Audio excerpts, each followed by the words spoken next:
Tervetuloa uuden videon pariin. Nyt vietetään mun viimeisiä päiviä Phuketissa ennen seuraavaa seikkailua. Ja muista hei ottaa kanava seurantaan ja jätä myöskin tykkäys tähän videoon. Nyt lähdettiin vähän katselemaan paikkoja. Me ollaan Phuket Old Townissa, ollaan menossa syömään, ehkä night marketille. Katsotaan mitä ilta tuo tullessaan. Siis mun huoneen tilanne, se vaan niinku pahenee ja pahenee. Tää on jo vähän noloa, mutta mä oon lähdössä tästä. Huomenna mun pitää pakata, niin miksi mä järjestelisin näitä, kun mun pitää pakata ne kuitenkin ihan niinku nyt. Mut ette arvaa mitä, koska nyt mä en oo päässyt sinne tainyrkkeilyyn ja se on harmittanut mua niin paljon. Mutta tänään mä menin mun kaverin mukaan, joka harrastaa vähän jujutsua, vaparia. Sitten se oli silleen, että tuut mukaan sinne. Sitten mä menin, ei vitsi, että mua ujostuttaa, että en mä tiedä mitään tästä, että en mä voi niinku treenata täällä, kun kaikki muut osaa. Sitten se oli vaan, että no ihan sama, että täällä on niinku muitakin ekakertalaisia, että nyt tulet. Ja sitten se vähän pakotti mua ja näytti mulle pari ihan semmoista perusjuttua, missä lähdetään liikkeelle.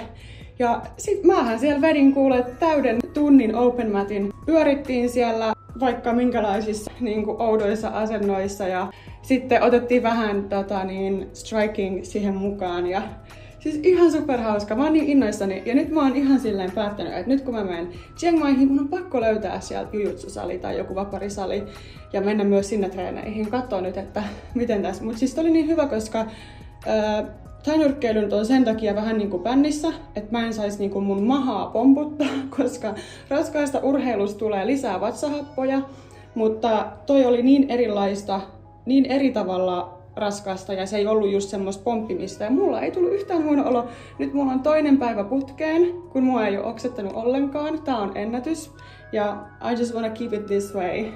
Vaikka on monta vuotta asunut merenrannalla, niin näin paljon ei ole tullut käytyä rannalla sitten aikoihin. Tää Nai Harn on ihana ranta, kannattaa laittaa muistiin, jos on tulossa Phukettiin. Sieltä saa ruokaa, juomaa, aurinkovarjoja, tosi hyvät aallot uimiseen, lämmintä vettä, siisti paikka, suosittelen. Ja sitten olikin aika lähteä takaisin hotellille valmistautumaan iltaan, nimittäin meidän Laurent, meidän hotellilta, osallistui tähän Tigerin Barbecue Beatdown tapahtumaan ja hänellä oli jujutsu-matsi siellä.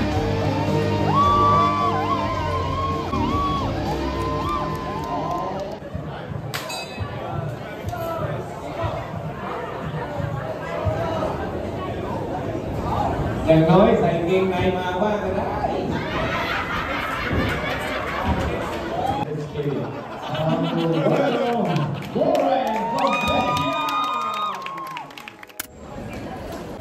Viimeinen sairaalavisiitti ja ei lisää lääkkeitä, oli vaan semmonen, että onko hyvä olo, on, okei, ei tarvitse tulla enää. Ja sanoi, että kun tulet seuraavan kerran Phukettiin, niin tuu testaamaan, että onko vielä helikobakteerista. Mä oon silleen, no mä oon menossa kyllä Eurooppaan ja mun pitää niin kun apply for a new visa ennen kuin mä tuun tänne. Sitten se on vaan silleen, no tuu silti. Eli ei oo vissiin niin justiinsa, että voin tulla sitten joskus ihan vaan tarkastaa, että onko se. Mut joo, kaikki hyvin. Nyt aamiaissa mulla on täällä Tops Daily tommonen leipä, missä on juusto ja kinkku välissä. Matcha latte, se on parempi vatsalle kuin kahvi. Ja sit mä syön nää, mä otan mopotaksiin. Nyt on aika palauttaa mopo, koska huomenna lento kohti Chiang Maita. Tää on vähän surullista. Mä en millään haluaisi lähteä. Mä haluaisin asua täällä. Sunnuntaisin lähes kaikki salit pitää vapaata, mutta Dragon Muay Thai on auki ja sinne pääsee privatreenille niin halutessaan.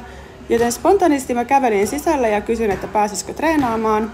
Ja hyvä tuuri kävi siinä, että tiedätte kyllä kun usein uuden valmentajan kanssa on vähän semmoista hakemista, mutta tämän valmentajan kanssa meillä löytyi tosi nopeasti semmoinen yhteinen flow, että ei paljon tarvinnut kysellä tai selitellä, että mitä hän haluaa, vaan ymmärrettiin tosi hyvin toisiamme. Ja hän on saanut laittaa mut ottelemaan jo samana päivänä, mutta mä sanoin sillä, että kuule, että mulla on niin paska kardio, että mä en ole päässyt treenaamaan pitkään aikaa ja ollut kipeänä, että ei kuule mitään toivoa, että vähän joutuu rauhassa ottamaan.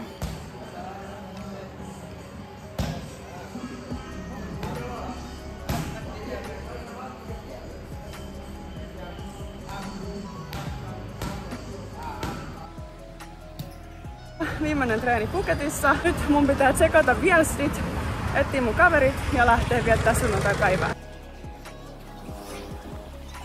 Tulin 7-Elevenistä hakea tällaisen. Tää on niin kuin, että täällä voi putsata kädet ja jalat.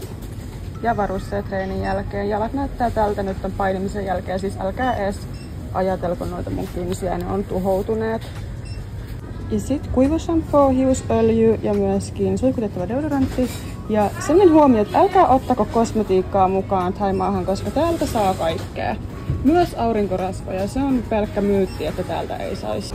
Siis mä haluaisin käydä laittaa noi kynnet, mutta kuten niin kuin näitte, että toi tilanne alkaa olla jo niin paha, että mä en edes kehtaa mennä kynsisalonkiin, vaikka täällä olisi yksi tosi hyvä, mutta ei mulla myöskään aikaa enää, koska no tosiaan nyt on viimeinen päivä täällä, niin en mä nyt halua istua missään kynsisalongissa, kun siellä menee muutenkin niin kauan. Mutta muuten kaikki on hyvin. Jos ei lasketa sitä, että varpaat on kauheassa kunnossa, niin kaikki on tosi hyvin tänään. UFC-ottelija Israel Adesanya tuli vetämään seminaarin tänne Bangtaolle Phukettiin ja mun kaverit pääsi sinne osallistumaan, mutta sattuneesta syystä itse en päässyt mukaan, mutta mä halusin kuitenkin tulla näkemään tämän salin, koska se on ihan legendaarinen. Illaksi suunnattiin porukalla beachille. Tähän beach clubille ei jääty. Mun mielestä oli vähän liian fancy vibe. Tykkään enemmän semmosesta, että ollaan vaan pyyhkeen päällä ja katsellaan auringonlaskua. Ei tarvii mitään sen erikoisempaa. Ja tietysti hyvä seura. Tosi hyviä ystävyyksiä on kyllä kehittynyt tällä reissulla, että se niin jaksaa edelleen yllättää, miten tämmöisissä oloissa, kun näet samoja ihmisiä joka päivä ja teillä on yhdistäviä asioita, olette kaikki vähän niin kuin samassa tilanteessa, niin se on vaan ihan erilaista. Ja sitten olisi taas hyvästien aika, nimittäin aika lähteä tästä ihanasta To Home hotellista, ihanasta Phuketista. Ja mä en tykkää sanoa hyvästä ja mä mieluummin sanon, että see you soon or see you again ja jään yhteyksiin sitten semmoisten ihmisten kanssa, ketä oikeasti haluaa nähdäkin. Ja tässä vähän sneak peekkiä Domestic Terminalin loungeista.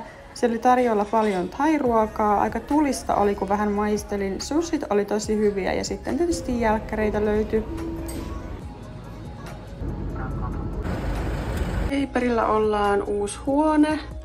Tää on vähän tämmönen, tiedätkö, vanha. Ei mikään hieno, mutta joo, täällä on vähän vettä lattialla. Varmaan siis jääkaapista tullut, mutta en tiedä miksi. Olisiko se ollut pois päältä? Tämmöstä niinku kulumaa.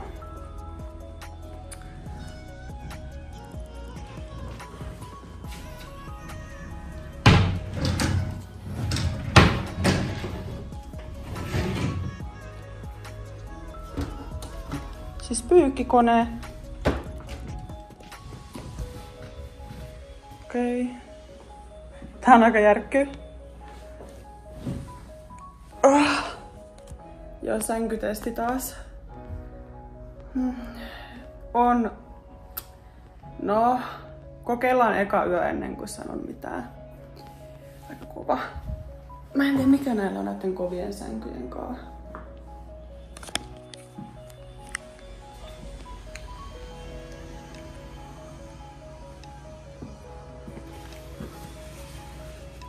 Hyvä maisema. Ikkuna on auki, ei ole aaseta päällä. Täällä ainakin niinku, ei ole mitenkään kauhean liian kuuma tällä hetkellä. Yöllä pitäisi viilentyä. Kurkataan vessaa. Okei, miksi täälläkin on vähän vettä lattialla?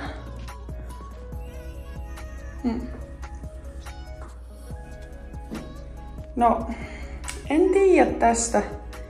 Ei ole niinku mikään puhtain paikka, mutta silti niinku,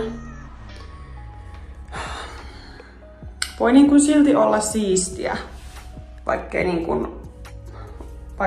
olisi tämmösiä, en tiedä.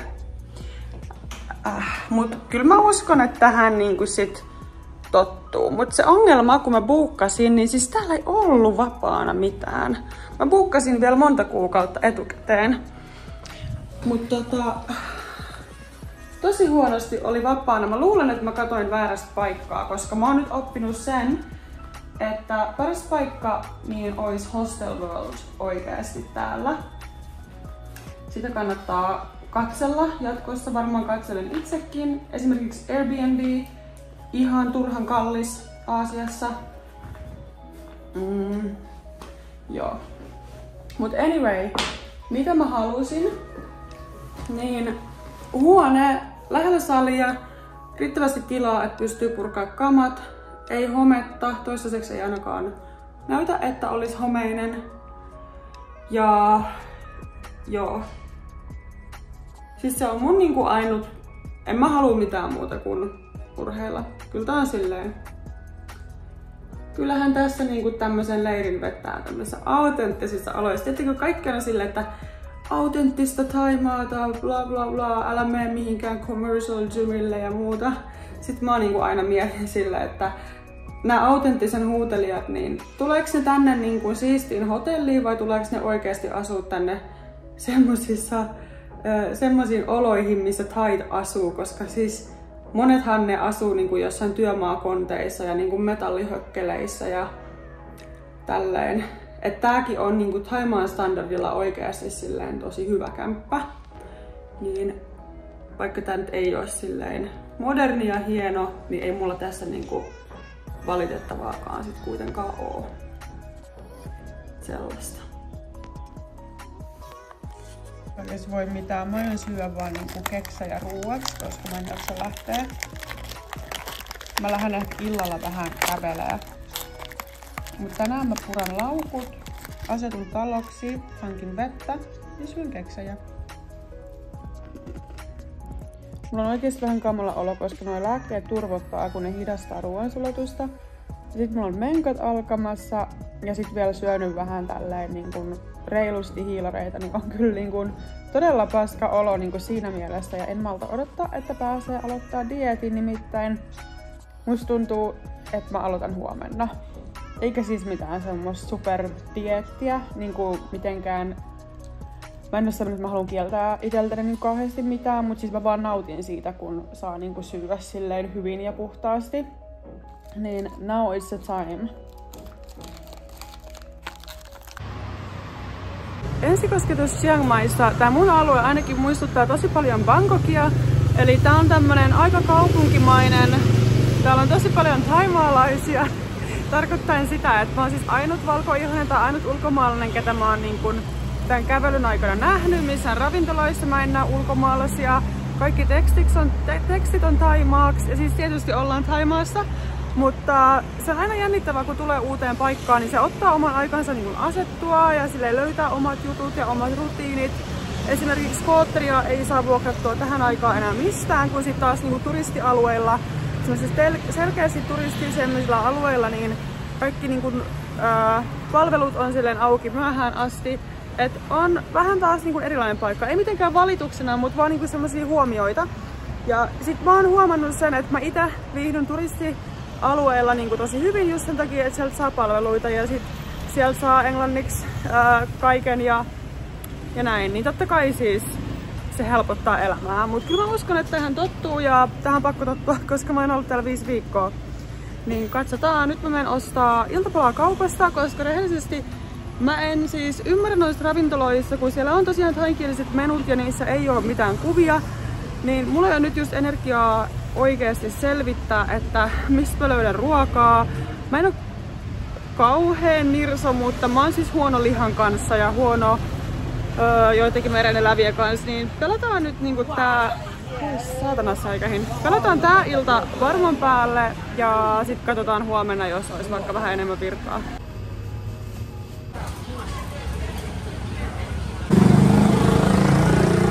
Mä nyt semmonen street food niin kun en kauheasti tee sitä, koska mä oon ollut vähän varovainen.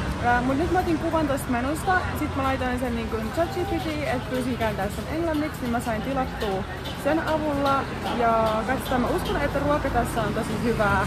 Ja mun pitää niin kun nyt uskaltautua ja opetella käyttää näitä. Okei, näyttää tosi hyvälle.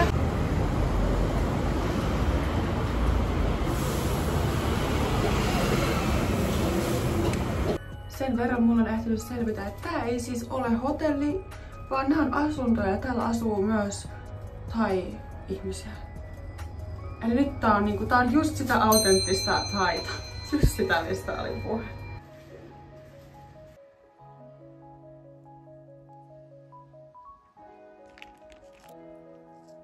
Hei, kukas siinä? Sehän on mun valmentaja. Hän lensi tänne kanssa ja käytiin vähän syömässä ja hieronnassa. käveltiin myös vähän ympäriinsä tutkimassa paikkoja. Oltaan oli tosi kiva.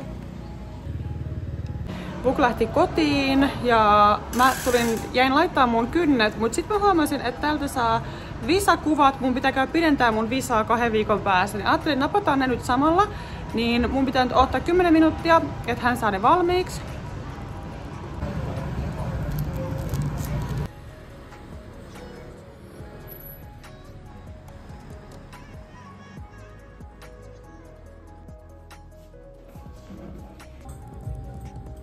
Tilannepäivitys. Siis mä en täällä jaksa olla. Mä just peruin mun majoituksen tai sovin niin kuin refundista. Mä lähen. Mä lähen.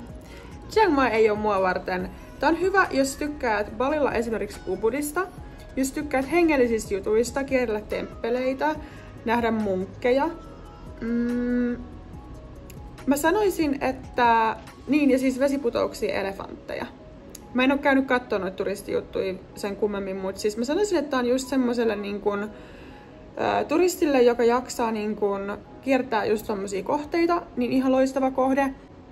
Eipä ollut yllätys, mutta tulipahan tähänkin reissuun sit tuhlattua joku muutama 100 ylimääräistä.